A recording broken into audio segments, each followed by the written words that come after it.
கர்த்தருக்குள் பிரியமானவர்களே, நவம்பர் 9 இன்றைய பனித்துளிகளின் தலைப்பானது பாவிகளை தேடுகிறேன். வசனம் 2 பேதுரு 3வது அதிகாரம் 9வது வசனம்.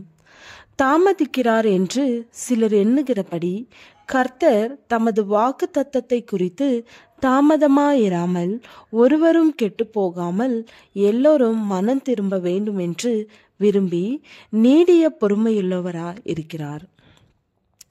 டேவிட் கேரிக் என்ற நாடக நடிகர் ஒரு சுவிசேஷ கூட்டத்துக்கு சென்றார்.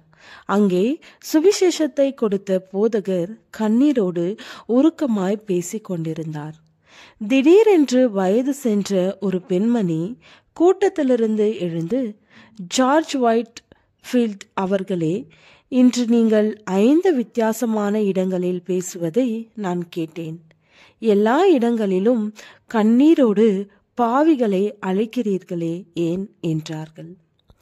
ஜார்ஜ் ஒயிட் ஃபீல்ட் என்ற உலக புகழ்பெற்ற போதகர், நான் இயேசுவுக்காக பாவிகளை தேடுகிறேன், ஒருவரும் அழிந்து போக கூடாதென்று வாஞ்சையால் கண்ணீர் வருகிறது என்றார்.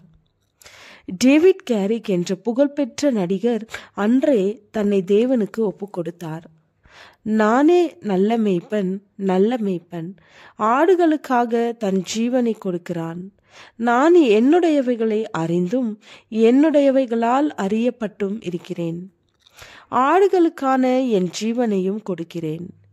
இந்த தொழுவத்திலுள்ளவைகள் இல்லாமல் வேறே ஆடுகளும் எனக்கு உண்டு. அவைகளையும் நான் கொண்டு வர வேண்டும். அவைகள் என் சத்தத்துக்கு செவி கொடுக்கும். அப்பொழுது ஒரே மந்தையும் ஒரே மேய்ப்பனும் ஆகும். நம்முடைய இரட்சகருக்கு வேதத்தில் நல்ல மேய்ப்பன் என்ற பெயர் கொடுக்கப்பட்டுள்ளது. மேய்ப்பனின் குணம் தன் ஆடுகளை தேடி பத்திரமாக பாதுகாப்பதாகும். ஒரு ஆடு மந்தையிலிருந்து காணாமல் போனாலும் அதை கண்டுபிடிக்கும் அளவும் தேடும் குணம் தான் நல்ல மேய்ப்பனின் குணம். நம்முடைய இரட்சகரை நாம் தேடி போக வேண்டியதில்லை, அவர் தேடி வருகிறார்.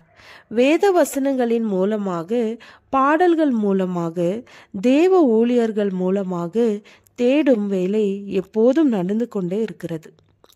தன்னை விசுவாசிக்கிறவன் எவனோ அவன் கெட்டு போகாமல் நித்திய ஜீவனை அடையும்படிக்கு உயர்த்தப்பட வேண்டும்.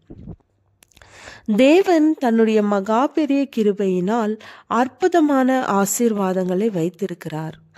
அதை பெற்றுக்கொள்ள ஆயத்தமா? நீங்களும் இயேசுவுக்காக தொலைந்து போன ஆடுகளை தேடுங்கள். உங்கள் பலன் பரலோகத்திலே மிகுதியாயிருக்கும். ஜெபம். பிதாவே, உம்முடைய கிருபையை பெற்றுக்கொள்ள எங்களை தகுதியுடையவர்களாய் மாற்றும். ஆமேன்.